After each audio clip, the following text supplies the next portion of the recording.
हरियाणा के बाद अब सबकी नजर महाराष्ट्र चुनाव पर है। बीजेपी ने हरियाणा विधानसभा चुनाव में जीत के लिए जिस फॉर्मूले पर काम किया था, उसी तरह बीजेपी महाराष्ट्र में भी काम कर रही है। आपको बताते हैं कि हरियाणा चुनाव में बीजेपी ने किस तरह की चुनावी रणनीति पर काम किया और क्या सबक लिया।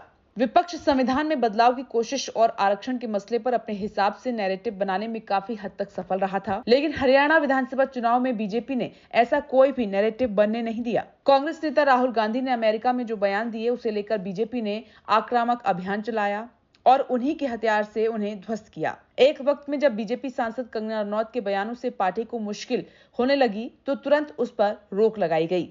बीजेपी महाराष्ट्र में भी इस फॉर्मूले पर काम कर रही है। हरियाणा में कांग्रेस नेता कुमारी शैलजा की नाराजगी का भी बीजेपी को फायदा हुआ।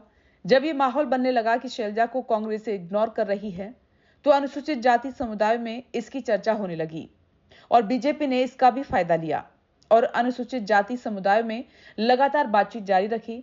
और अब महाराष्ट्र में भी विरोधी खेमे में कुछ ऐसा ही दिखाई दे रहा है। सूत्रों के मुताबिक लोकसभा चुनाव के बाद जब बीजेपी ने हरियाणा विधानसभा चुनाव की तैयारी शुरू की, तो ये तथ्य सामने आया, लगभग हर पोलिंग बूथ में ऐसे लोग हैं जो वोट देने नहीं गए, लेकिन वो बीजेपी के समर्थन में हैं। तभी से इस पर काम शुरू कर दिया गया। पोलिंग बूथ को मजबूत बनाया बीजेपी ने और हर बीजेपी समर्थक पोलिंग बूथ तक वोट देने जरूर पहुंचे। महाराष्ट्र में जब लोकसभा चुनाव का विश्लेषण किया गया, वहां भी स्थिति लगभग यही थी। विधानसभा चुनाव के लिए अब बूथ वाइज वोटर्स पर खास तौर पर बीजेपी समर्थकों पर फोकस किया जा रहा है। बीजेपी के एक नेता के मुताबिक महाराष्ट्र में बीजेपी का संगठन हरियाणा के मुकाबले ज्यादा मजबूत है। सूत्रों के मुताबिक हरियाणा विधानसभा चुनाव की तैयारी करते वक्त हर विधानसभा सीट की मैपिंग की गई और देखा गया कहां बीजेपी की क्या स्थिति है। बीजेपी ने अपनी पूरी ताकत और रिसोर्स 90 सीटों पर फोकस करने की बजाय करीब 65 विधानसभा सीटों पर फोकस किया। इसमें 35 सीटें ऐसी थी जो बीजेपी के लिए प्लस मानी जा रही थीं और करीब 30 से 31 सीटें ऐसी थी जहां मेहनत कर जीत की संभावना